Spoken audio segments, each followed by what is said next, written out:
Ladies and gentlemen, the 0-point dynamo means energy for all. Limitless and free. Limitless and free.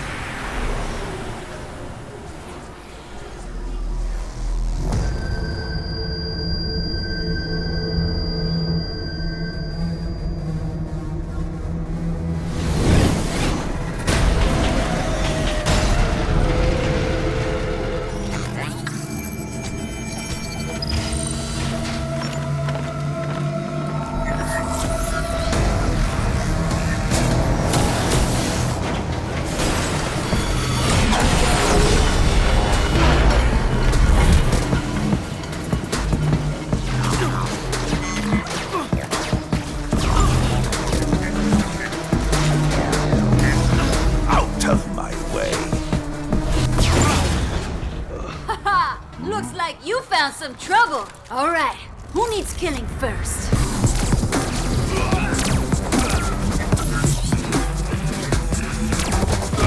Go get him, girl. Bullets. Ha! Our last Jen. Your pathetic resistance is amusing. But I have better things to do.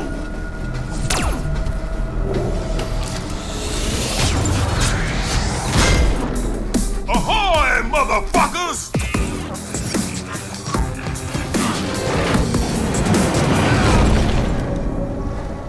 You want this orb so much?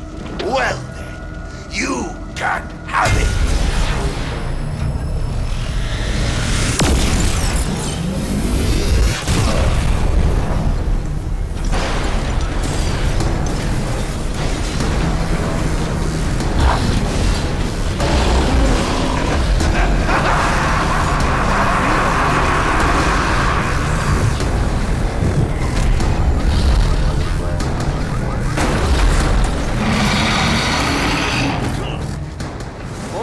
Bubby! Any word from the studio?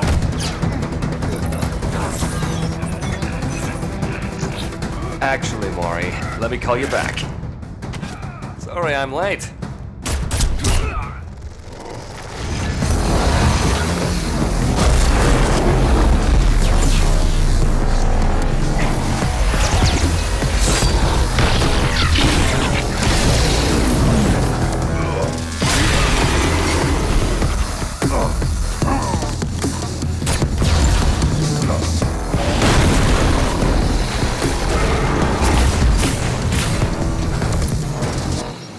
Oh, gotta take this.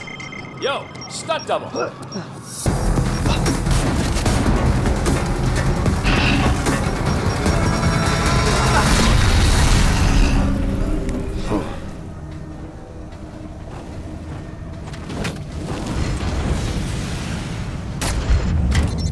Shit, man, where were you? Seriously, Babylon got away. Guys, you worry too much. The sequel just got greenlit.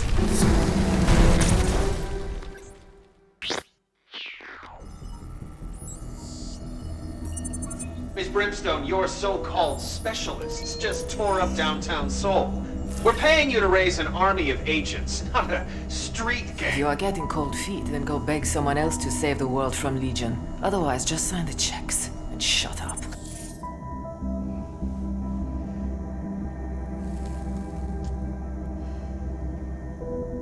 A street gang? Hardly.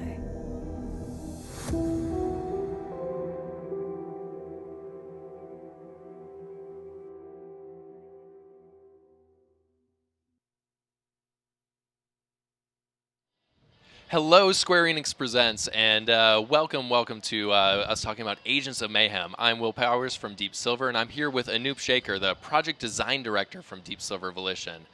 What the heck did we just watch? That was less of a trailer and more of like a featurette. Yeah, I mean, we really felt like we needed to show people something to tell everybody about this new world that we've created and really give a sense of what we think is something that's so exciting. So it is a brand new world. It's one of the things that we've been letting people know, because there's a lot of things that are reminiscent, obviously, of Saints Row, which is a past franchise that Deep Silver and Volition are pretty synonymous with. So this is a new world. Explain how this fits into Volition and Saints Row.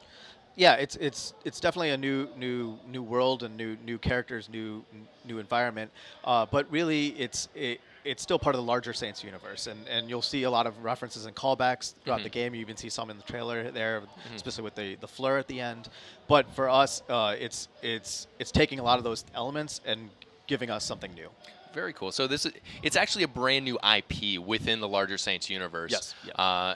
And we just unveiled it for the first time next week. And today is actually the first time we're unveiling gameplay for the very first time. It's playable here at E3 within the Deep Silver booth. Yes. So what makes Agents of Mayhem so special? What sets it apart for other games that you guys have done? I mean, for us, it starts with the agents. Okay. The agents are the key. We've shown you 4 different agents now with the gameplay that we released. And the idea is you're commanding a squad of 3 of them at a time, and you take them out into the City of Seoul. That's where the game takes place. And you can swap between them at will using the D-pad and basically whatever agent you think is going to best fit the situation. The cool thing about the agents is they're all unique. They have their own personalities, their own abilities, and they synergize differently with each other. So you're trying to basically find the combination that works well for your gameplay style, as well as the ones that are just your personal favorites. So there's not necessarily like a winning formula, right? There's it's based on personal preference. Yeah, it's definitely personal preference. It's also sometimes what you think you're going to be going up against. So you'll say, oh, you know what, I'm going to take this guy because I think we're going to hit a lot of what we call swarm troopers that come in close. So let's take Hardtech because he's got the shotgun that can take care of them really easily.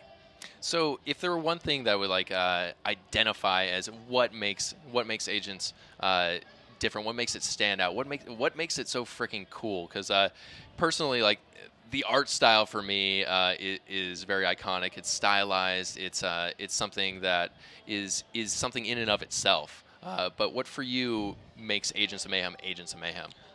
For me, it's the art style for sure. I mean, it's got its own look. No, I don't think there's any other game that's quite like that. It's a lot of fun. We don't have to be super realistic, but it's not so out there that you can't identify with those characters.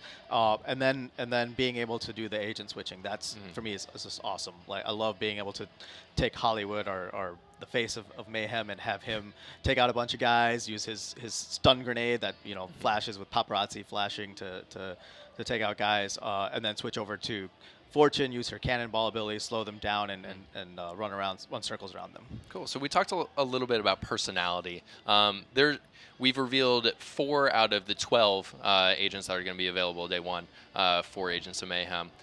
Each of them has a really iconic personality, and it's a lot deeper than just their VO lines. It has to do with their play style. It has to do with everything. So let's talk about Hollywood, the face of Mayhem. Yep. He's his name's Rod Stone.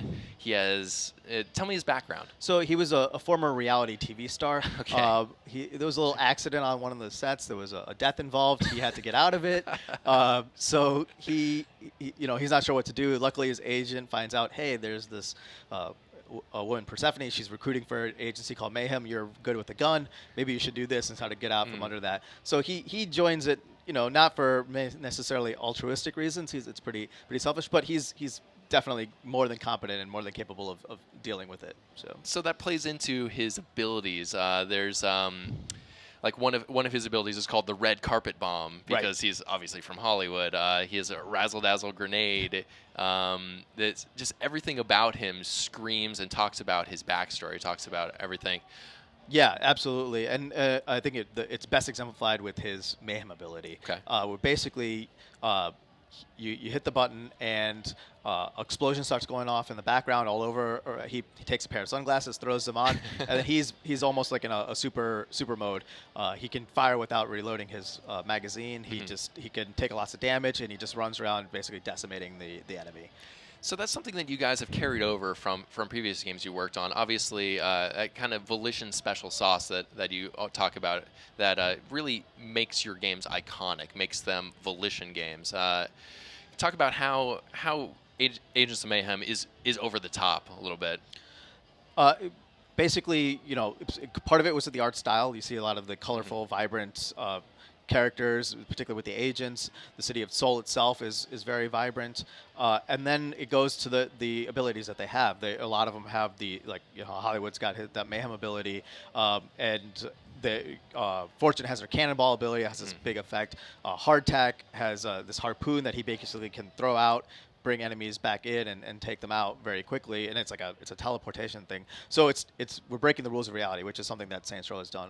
Additionally, when it comes to the characters, the stakes of the game are real. Like the Soul and the rest of the world are in danger from Legion, our enemy presence, but they don't necessarily take themselves seriously. They know they have a job to do, and they do that, but they're always making fun of each other or the situation at hand. It's got a lot of like comic book, sort of Marvel Cinematic Universe vibe to it. Very cool. So we talked about a larger plot, this Mayhem versus Legion. So essentially, it's Mayhem, which is this global organization of super agents that have been created to stop Legion, which is another global threat against the world of a Legion, a cabal of super villains. Right. So that's all obviously the larger encompassing plot, and within this, this game, Agents Mayhem, takes place in Seoul. Right. So why Seoul? Saints Row took place in Stillwater and Steelport. You guys haven't done a real world city ever, really. Yeah. I think for us, we wanted to reinforce that the conflict in Agents of Mayhem is global, and we've done a couple of these pseudo-American cities. We enjoyed that. It's great, but we wanted to sort of do something that was different, and even beyond Europe. And we thought Seoul was a great opportunity. There's the mixture of the high tech and more traditional architecture, and you'll see that in the city as it's built. But additionally, on top of that, you're fighting against the Ministry of Pride, which is one of the 7 ministries in Legion, and they're very technologically focused. So they're after robotics and AI and a lot of stuff like that. And we thought Seoul had a great tie to that and really help sell that conflict. And so the reason Legion is in Seoul is to take that technology, and the reason Mayhem is there is to stop them from doing that. I see. Very cool. So one thing that I love about this game that you don't see in a lot of games anymore, there are boss fights in this game. There are boss fights in a third-person open-world game. Why? So it's part of it is selling Legion, right? It's like they have a big faceless army. You take tons and tons of their grunts out, but they have to be commanded by these larger-than-life characters, very maniacal, like megalomaniac. Yeah, it's hard to say. Very over the top, and so we needed something to really sell that these guys are that, and they're dangerous. And so you've seen Dr. Babylon in the trailer. He's he does some pretty crazy things. He creates this golem. We have his lieutenants. There's several of them in the game that you take on one at a time, and it's important that they help sell the danger of Legion and what makes them interesting as well, and that they have their own agendas and goals that aren't always in alignment with each other even. Gotcha. So you mentioned that there's big personalities, like whether it's on Legion side or Mayhem side. It seems like they're counterbalancing each other a lot. That it's because Mayhem, you said, wouldn't even exist without Legion. So there's a really cool counterbalance of over-the-top characters and personalities. Even the schemes. It feels very comic book-esque of what's going on within the world. You see in the announced trailer that we just watched earlier, there's a satellite that blocks the sun. It's obviously, like, these are things that you wouldn't necessarily see in real life, and that's important because it's got to be fun. It's got to be, and the stakes have to be huge, right? And that's a lot of the what makes AOM exciting. So when Legion does something, they're not there to steal money or just occupy a city there or even a building. If they're going to do something, it's about having a big effect on the world and something that they think is going to help them take over the world or destroy governments and things like that. So let's talk humor a little bit. There's when you think with Volition, when you think Saints Row,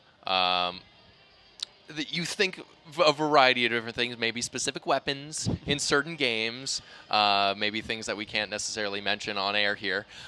But how is humor incorporated into Agents of Mayhem? It's basically everywhere. Okay. It's an integral part of the game. It's in the fabric of the characters and the writing and the situations. Again, like the agents, they'll make fun of each other. They'll make fun of themselves. They'll make fun of the situation. They'll do it in ways that sort of poke fun at like the culture, like comic book culture or pop culture, but it's not done in a mean way, like we did in Saints, just like in Saints Row. It's really about because we love that stuff and we think that it's fun to make fun of it because we care about it and we think it's fun, and you'll see that throughout the game. Very cool. So there's specifically a lot of the humor. It's on purpose. Nothing's going to be in the game that is out of place. Like if it's in the game, there's a reason it's in there. It's inspired humor, I guess? The way we call it in the studio is it's humor with context. Okay. So a lot of the There we go. humor in Saints Row sometimes came out of nowhere. It's just like, oh, what's this doing here? Here, if there's something funny, it's because it's something about the character that's what they care about, or that's what they notice, or something about the plot or the city or something. So it's really it's providing that humor that we had in Saints Row, but in a contextual way. Okay. And that being said, your writers are insane. Yeah, absolutely. But in a good way. We love it, right? I know. Biggest compliments to all the writing team. So talking about the game and seeing what we've shown today, obviously there are a variety of abilities. What we're seeing behind us right now is Rama, who's Indian immunologist.